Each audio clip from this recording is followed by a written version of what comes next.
What's up, everyone? This is your boy Dave. Now, some of you may know that a new Power Rangers game just recently came out. Well, since I don't have the juice for this to be a sponsored episode, we're not going to be playing that. Instead, I thought it was a good idea to play the first Power Rangers game to ever come out, at least in the US, for the consoles. That being Mighty Morphin Power Rangers for the Super Nintendo. So let's get to it.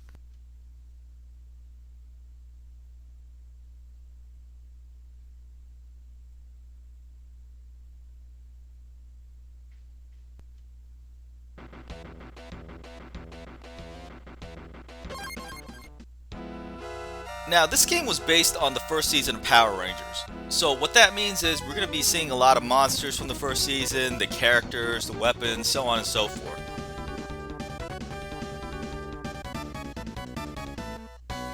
Now, the first thing we want to do is choose our Power Ranger. After every stage, the game lets you choose a different Ranger, and there are 5 stages, so we're going to be able to choose them all at some point. We're going to work ourselves from the outside in, so we'll choose Trini first, get the Yellow Ranger, and go forward from there. Now, those of you who didn't grow up with these games probably won't know this, but there were 5 different Power Ranger games released at around the same time. I think they might have released a few months apart, if that, but they were completely different from each other. For example, the Power Rangers game on the Genesis was a fighting game, and it wasn't that very good, as far as I remember. So it wasn't a port of this one that I'm playing right now. This one for the SNES was probably the best one in my opinion. Fortunately, I had a Genesis growing up, so I had to make do with that god-awful fighting game, to be honest. So, I first played this game at my friend James's house. He was a military kid, his old man was a Marine, and he lived on a military base.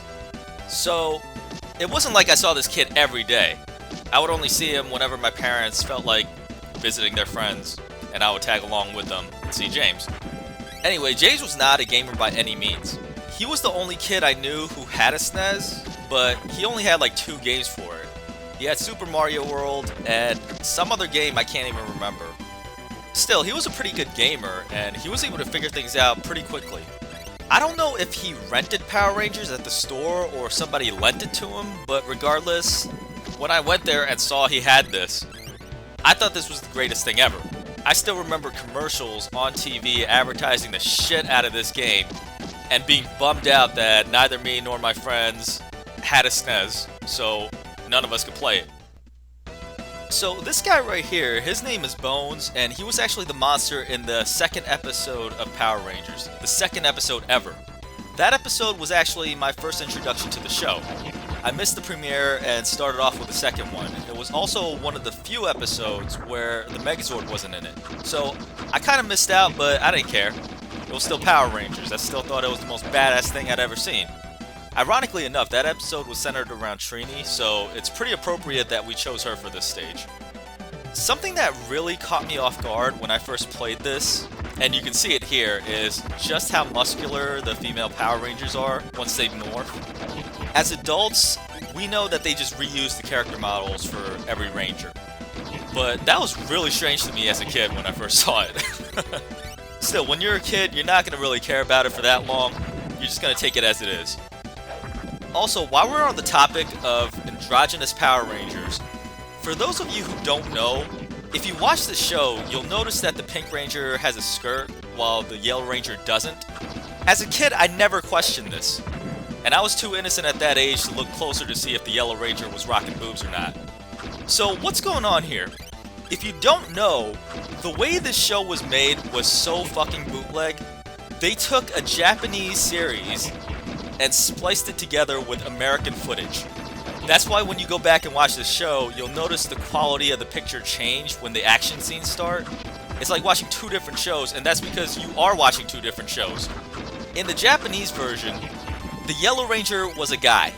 That's why the Yellow Ranger doesn't have a skirt in that show. I never questioned that as a kid, and I just took it for what it was. Why they changed the Yellow Ranger to a girl, I'm pretty sure the answer's out there if you look hard enough. Maybe it was because they didn't want Kimberly being surrounded by a bunch of guys. Then again, it was the 90's. It could have been something as homophobic as, oh, yellow is too feminine for a guy to portray or something. I don't know, but this was the 90s, so that could have very well been the reason. So we're going to fight the boss here. The levels do get longer, and I really have to give credit to the developers with something. You start every stage off in your human form before you morph. By the way, that's my special. Every time you morph, you get a special that you can use one time in the level. It kills everything on screen, unless it's a boss, of course. But anyway, thankfully, as levels get longer, it doesn't extend the time you're in your human form. The developers realize that if you're playing a Power Rangers game, you're going to want to spend most of that time as a Power Ranger. So I definitely give credit to the developers for realizing this and not forcing you to go through like half the level as a human. This is another thing that I love. You see how he like breaks up into bone fragments like this? This was actually in the show. The monster would actually break up into pieces and reform, and the fact that they paid attention to this little detail, that's pretty special to me. It really shows that the developers knew what they were making and what they were doing. Okay, so that's the first level and the first boss. As you can see, this game is pretty simple. Obviously, the game gets more difficult as it progresses, but not to the point where it gets unfair or overly difficult. As a kid, I remember I read a review of this game in a game magazine my friend had. I don't remember which magazine it was, but the reviewer was talking about how the game was too difficult. At the time, I was like, what the fuck are you talking about? Now, looking back, I still think the reviewer was out of his fucking mind. It doesn't get much simpler than this, to be honest. That's why I say this is like the perfect game for kids who are Power Ranger fans. Yes, folks, even back then, mainstream games journalism was bullshit. Okay, so we picked Zack for this level, the Black Ranger. Growing up, Zack was actually my favorite Power Ranger. He had this fighting style called Hip Hop Keto. Now, this doesn't exist in real life, so don't go looking it up and trying to learn it. So he basically mixed hip-hop with Hapkido, which is a Korean martial art. So his fighting style was almost like a dance. Now, you guys probably don't know since I don't show my face on camera, but I am in fact Korean American, and I was raised in mostly black communities throughout my childhood. So you can see why Zack would have been my favorite. There was also some controversy with Trini and Zack. It was a bit coincidental that the Yellow Ranger was portrayed by an Asian girl, and the Black Ranger was portrayed by a black guy. So obviously there were some accusations of racism going on. The showrunners just said this was a coincidence, and I do believe that. I don't think there was anything malicious going on here. Then again, the next season they had an Asian guy portray the Black Ranger, and a black girl portray the Yellow Ranger. So that didn't fix anything. They just switched them, which I think is funny as hell, like if you think about it. Still, I don't think there was anything malicious going on here. You want proof of that? The actress who portrayed Trini was not the first option.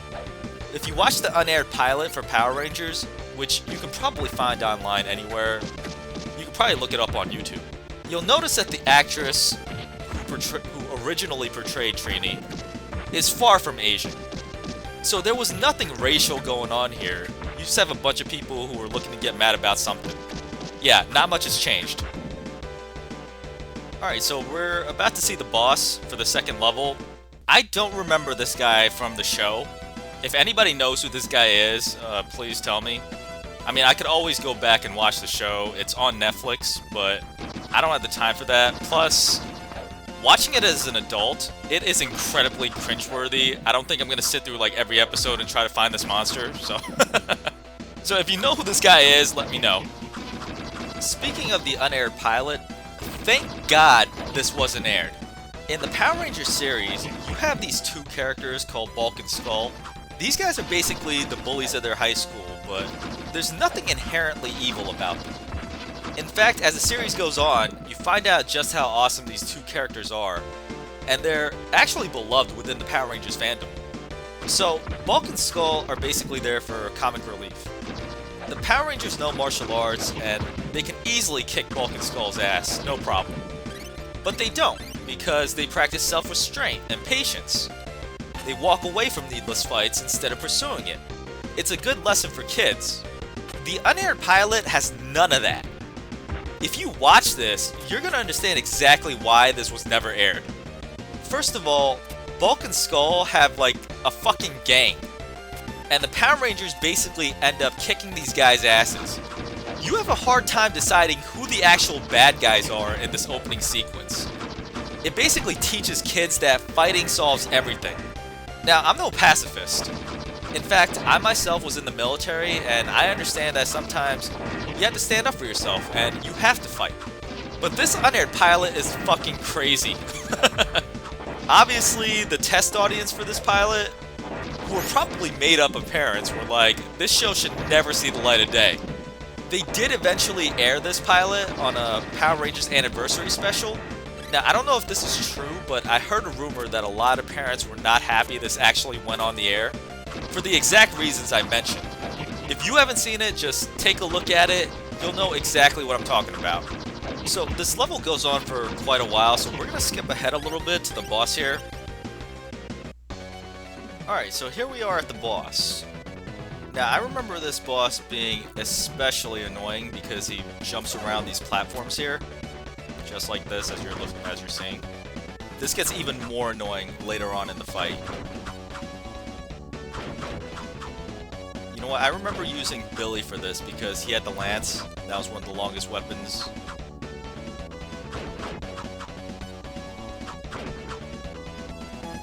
Yeah, I just forgot that I had that bomb. Like, I don't know why I was wasting my time not using that. But there we go. This is when it gets really annoying because he can just pop up anywhere. That's why I stand in the middle of this platform right here and hope he just like lands on one of these. You know what? I probably should have picked Billy now that I'm thinking about it because Zack's axe is not gonna reach all the way. Oh man, he just knocked me off that platform. And it happened again. I think it's best if we just stay on the ground here and hope he just pops up in front of us. If he pops up on top like that, then, well, he can't hit us either, so that's no worry, but my concern is he's gonna pop up on the side there or behind us. And that's what we're gonna get, just like that. He popped up behind us. I don't doubt I can beat this guy right now, but it's just gonna take longer and it's gonna be annoying.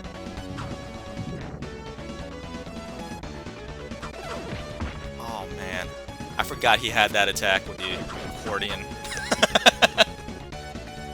That's an accordion, right? Seriously, I can't remember this guy from the show, so I don't even know, but all the monsters had stupid gimmicks like that. So I wouldn't be surprised if it actually is an accordion. It probably is. Alright, finally! Got him. I was halfway dead. That was a little too close for comfort. I thought I would have had him a lot sooner than that, but you know what? We got him in the end, so that's what matters. Alright, moving on to the next stage. We are now going to be picking Billy, which I should have done for the last stage, but you know what? What's done is done. We're moving on. Alright, so Billy had the most character development out of any of the Power Rangers. From what I understand, the show is still going on, so there might be a character with more development at this point. I don't really know. But when I watched it, Billy had the biggest character development. He was on the show for, I think, around 3 seasons. He started off as this stereotypical nerd. He couldn't fight at all. If he was attacked, he'd run, call the other Rangers, or just morph right away. Over time, though, he shed that nerdy image. He lost the glasses, he buffed up. I'll put some pictures up. He basically went from this to this. But by the time he left in the 3rd season, he was a capable fighter and one of the fan favorites. I think Billy might have been the last original Ranger to leave the show. The actor's name is David Yost, or Yost. I was never really sure how to say that exactly. But there was a lot of controversy over why he left the show. We'll talk more about some of these controversies in the next episode, but Power Rangers had a lot of controversies attached to it. I think a part of this has to do with how popular the show was. I'm sure if you dig into any show, there's going to be plenty of controversy. Power Rangers just had the misfortune of scrutiny because it was so popular. But for a children's show, it's shocking to see the number of controversies. Anyway, in real life, David was gay. And once again, this being the homophobic 90s, he claims that he would be called the F word by the staff while on set. And I don't mean fuck. I mean the other F word, which is a derogatory term for gay people. I'm definitely not gonna say it. In fact, he was called this one too many times on set, and he walked out on a couple of occasions. Now, of course the staff is gonna deny this. However, there have been people, including a few of the other Rangers, who said that this indeed did happen. So, when David left, there was a question as to whether this was the reason for him leaving. The staff denied that and said that he left due to a pay dispute. Here's the problem I have with buying that. There was always a pay dispute. We're going to talk more about this in the next episode, but just to give you an idea of how low the pay was for these actors and actresses, some of them have said that they would have gotten paid more working at the local drive-thru than on the show. So there was always this pay dispute. It wasn't anything new, and David stayed on for 3 seasons and was in talks to do another season? That doesn't make sense to me. I feel like there had to be something else going on here, but I'm just speculating at this point. It might very well have been as simple as a pay dispute and nothing more than that. Now, going back to the game, the monster that you just saw is called Eye Guy. Him I do remember from the show, but I'm not exactly sure what his power was. I just remember him because he was one of the more disgusting looking monsters. As you can see now that Billy is morphed, he has the lance, which is one of the longest weapons. I don't know if Kimberly's bow is longer, but those two have the longest weapons in the game. And this becomes really noticeable with some of the bosses, like the last one. Now, I have to be honest here with this level. I absolutely hate this level. This is the obligatory water level that every video game in the 90s felt the need to have. We're just going to skip ahead here because I don't even want to talk about this level. That's how much I hate it. I've never seen the Power Rangers fucking swim, so why is this even in the game? That's one place where the developers really messed up. But then again, it's 90s game development. They probably were told you have to have a water level. So let's skip ahead to the boss. Alright, so this guy has a pretty simple pattern. I think he only has like 2 attacks. He can throw eyeballs at you or do that right there. That's all you gotta do, just dodge those things. I forgot I had a bomb, so I'm gonna use that right now. So this is all you gotta do really. You just get close to him. If he shoots the eye laser at you, just dodge that. He always telegraphs it, so you're gonna see it coming. And just keep your eyes on, well, these eyes. I think you can actually hit those eyes out of the air, but it's just easier to dodge them, so I don't bother. And I forgot he actually had that attack where he can just float up in the air and land on you. That's alright, he's almost dead anyway. Now this isn't like the first boss we fought, Bones, where when just his head remains, you can hit him like 5 times and he'll die. This one actually takes quite a while. Also, you can see that he shoots the laser at you, but this one actually fires a lot faster. Even if he telegraphs it, you're probably not going to have time to dodge it. But at this point, we've already got him beat. Unless I really fuck up right now, there's no way I'm not beating this guy. I actually think I can get through this entire game without dying. We haven't died yet, so you know what? Let's make that a challenge. Let's see if I can actually get through this entire game without dying. Alright, there we go. That's the last hit. Eye Guy is dead, and we are moving on. Well, we're actually going to take a break here, but when we come back, we're going to be moving on. Alright everyone, that was part 1 of Mighty Morphin Power Rangers. Hope you enjoyed it. Remember to hit that like and subscribe.